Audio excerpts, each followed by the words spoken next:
Rangers Fab Shop. So today we installed the Stinger.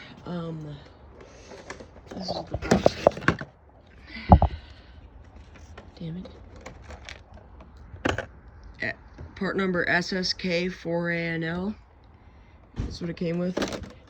Came with RCAs, speaker wire, remote turn-on wire, and power wire for your amplifier, power and ground. So this is my 93 Ranger. This is what we installed it in. It's pretty much the most basic vehicle you can work on from the 90s. So we have our power wire. So it comes with rubber boots that look like that. I used that one on there because I want to look pretty. Because that's under the weather. That's not going to get rained on. So this, you know, that's on a battery, can get corroded. Well, from factory, it came with that boot. So instead of the boot, I used more of a heat shrink with adhesive. And after I did that adhesive, I shrink wrapped it down, you know, it connects it to the battery. So before you first step you want to do, mount your fuse block. Find somewhere closest to the battery to mount your fuse block. In this case, I mounted it right next to my starter relay and mounted it right there.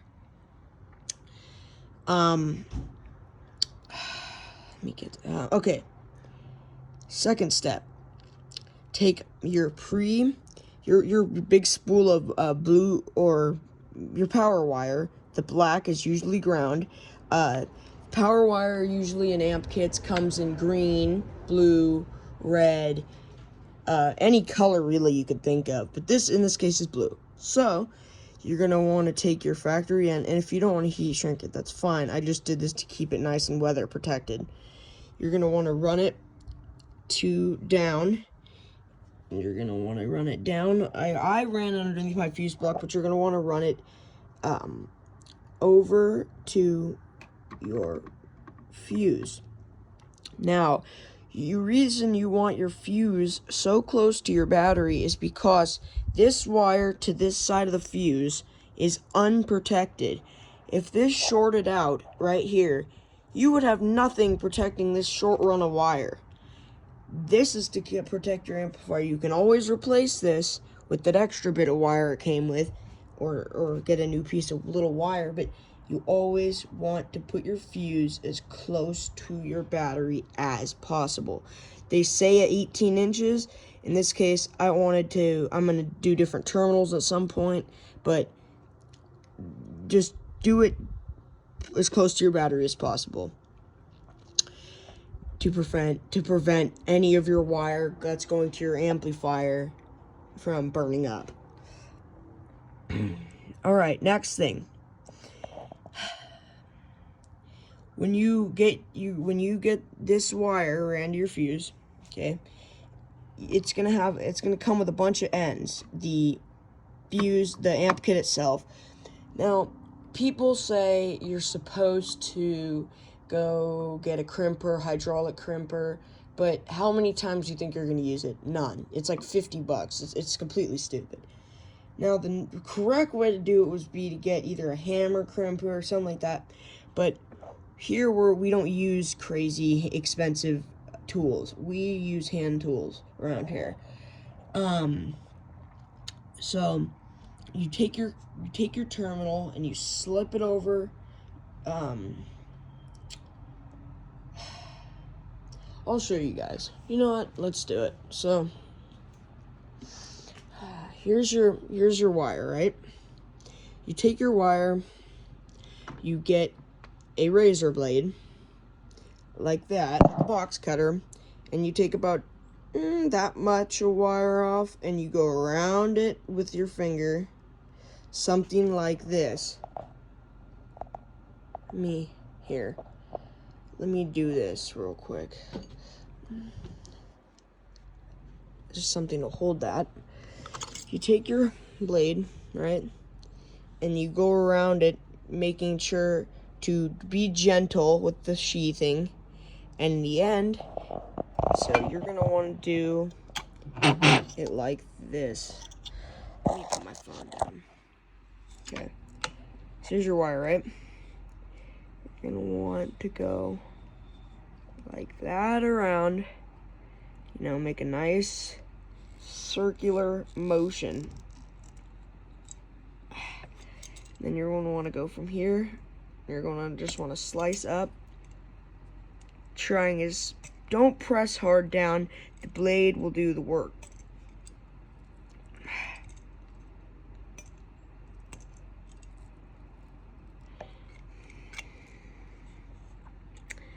Alright. Now, once we've gotten this whole thing off, the sheathing, you take your connector. I don't have one, but it will look like, actually I might have one. Let's go look here for a second. Okay. You're gonna want to get your connector, and you're gonna want to slip it here. This will work for demonstration. Okay. This is the exact connector, but just really tiny. You're going to want to slip it over your wire. The first part from your battery to your fuse, from this to that, I would mock it up. So what I would do first is I would take my wire, leave it about 1 inch, and I would tie it right around here. Just tie it in a knot. Then I would route it without going underneath everything. Then to here, leave about 1 inch, because you can always cut out more off, but you can never put it back on. You cut the wire, so you can have not 20 feet of wire hanging around in here in your way, getting tangled. Now, once you get your wire length figured out, you're going to want to take that wire back. You're going to want to go over to the bench. You're going to want to strip the one end, the one, when you get your spool of wire from the company, when you get it off wherever you're getting your amp kit from, it should have one end with an end already on it like this. You want to leave that alone. That you want to keep that on your battery. I would recommend leaving the one that's purely on here in your engine bay. So that's why I said tie the wire in a knot, you know, around your battery terminal, so you know that's where that stays. You slip your terminal on here, then you open up your vise, or you can use a pair of channel lock pliers that look like something like that, or those are vice grips, but you can use any really big where's some channel locks? They're over here. Some big pliers, you know, and you want some that you probably have channel locks if you're gonna do this yourself, but you want to take your channel locks and you want to crimp it down real tight, and then you want to do a wiggle, and then you want to do it a little more, you know, just make sure it's nice and tight on there, and you want to slip your boot over, and then you got it connected from this part here to your fuse. Now that you got your wire crimped, you run it back up under the fuse box by your battery. Once you got it over by your battery, you want to connect it to your battery. Not connected to your battery. Don't do that. I wasn't supposed to say that. You connect it to your one side of your fuse. Okay. Now, let's go to the second half.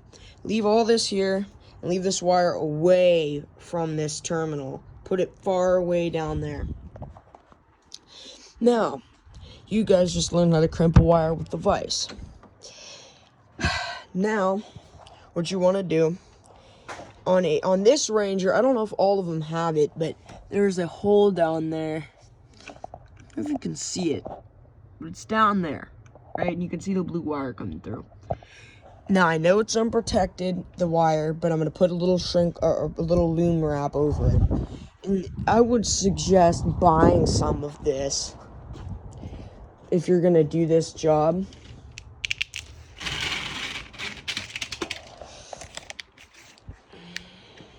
Because this here will keep your wiring from getting roached by the weather elements. Now under here I wanted that blue look, I want to make it look cool, but going through the hole where it is, that sounds weird, but going through the hole, how it's going through, you want to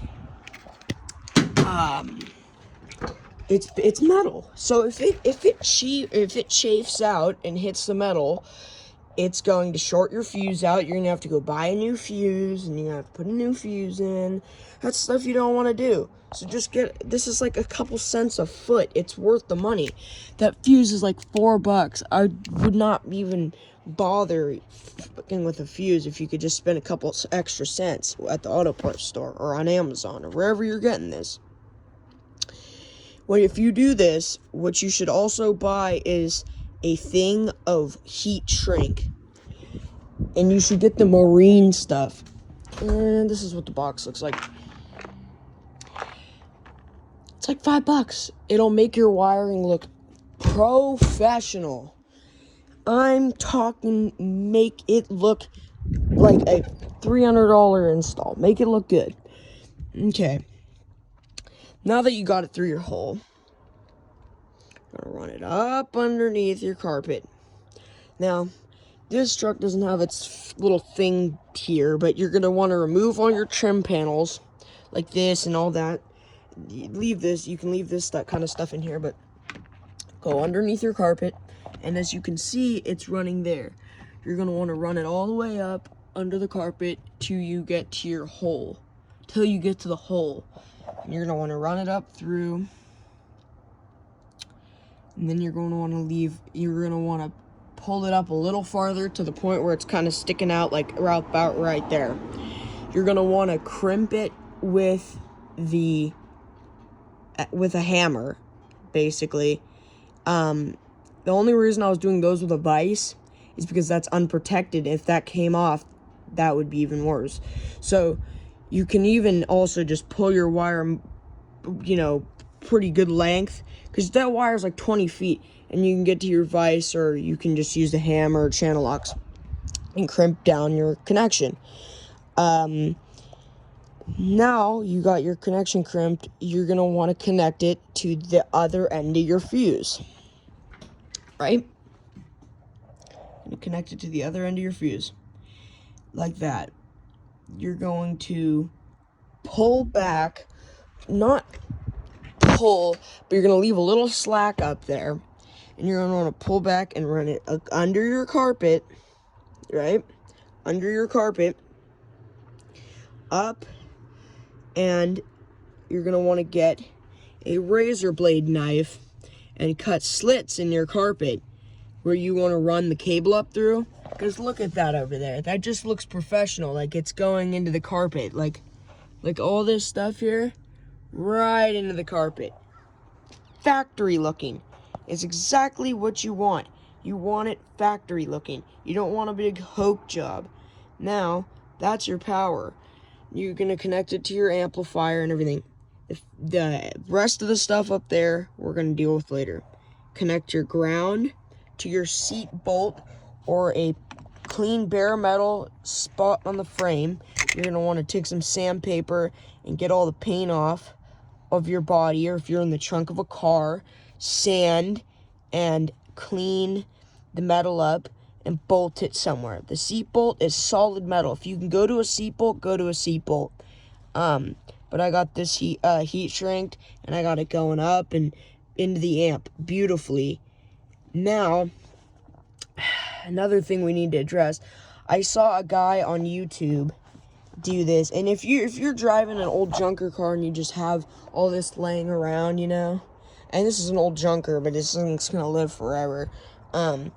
don't run it underneath. I mean, you can run it underneath the floor mat, but this guy did it, and it really, oh God, it's just so lazy. Like if you see someone's work and they just it's like they just threw the wire in here. Like, that's just laziness. That makes your work look like complete dog shit. No matter how bad the vehicle is, do good work. Don't be a slob. Like, you know what? I'm 13 years old. Like, I don't do slob kind of work. It's ridiculous. Another thing with your amp, you're gonna want to see in the back of your amp what size wire it's for. Now, this is an old amplifier. It'll vary for your amp. It should say in your instructions what gauge wire. This is 8 gauge wire and lower. The gauge of the wire, the lower the number, the thicker the wire. That only applies to car wiring.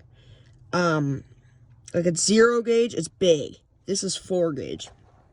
Now, before I was running 10 gauge wire, and that's not safe. This is rated for 8 gauge and lower. So I was like, well, an 8 gauge kit is around the same price as a 4 gauge kit, and I might as well get a 4 gauge kit because it's thicker. And you know what? If you're in there, you might as well upgrade it a little bit. And it doesn't specifically say what gauge wire you need. It just says 8 gauge and lower, which means 8 gauge or thicker wire. So before, I was running stuff that wasn't sufficient for this amplifier, and that could be unsafe, causing a fire hazard or causing damage to your amplifier or your sound system. So next, we're going to talk about RCAs. Okay.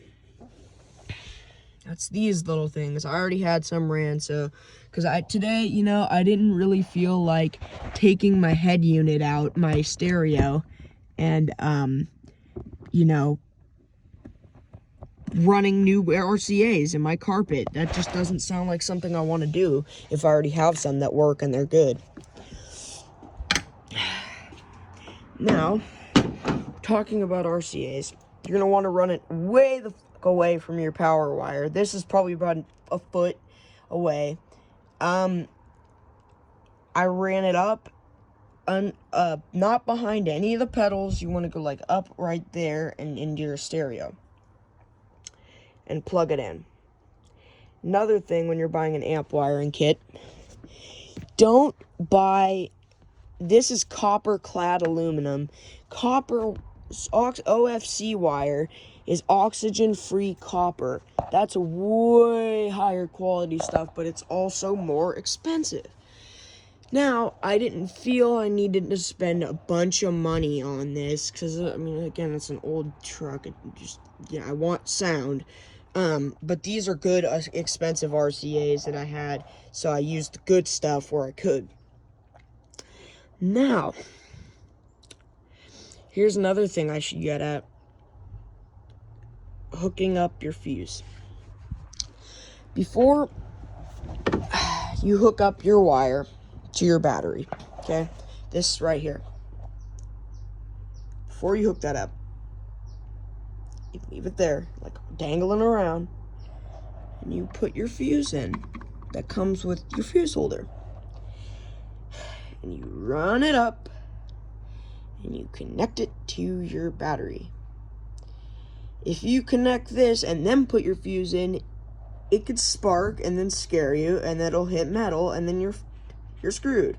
So, this thing here, I would connect this after you put the fuse in. Don't put the fuse in before, because think about it, that thing's drawing a lot of amperage, and when you put that fuse in, it's gonna spark, and you don't want that. It's just not a good idea. I would put the fuse in before I put that on. I wouldn't do it the other way around. But you do what you want. I'm just saying this is how I do it, and be if you want extra good sound for a subwoofer system, you want to take your carpet out and you want to run good like sound insulation. I got some cheap Chinese stuff off eBay. Probably I got like 100 feet for $20, and it's this nice thick sound and deadening, and it makes the inside of the truck so much more soundproof. I mean, like, riding around in this truck, you can't even hear the outside unless you're on that side, the door's messed up. But I would recommend sound deadening if you really care in your doors and everything. But if you want a video on how to install that, like, you know, if you need help, comment in the comments and I will help you guys out. But this is there's different ways to do this, but this is the way I did it. So if you guys want to follow along, you can. All right, Rangers Fab Shop is out.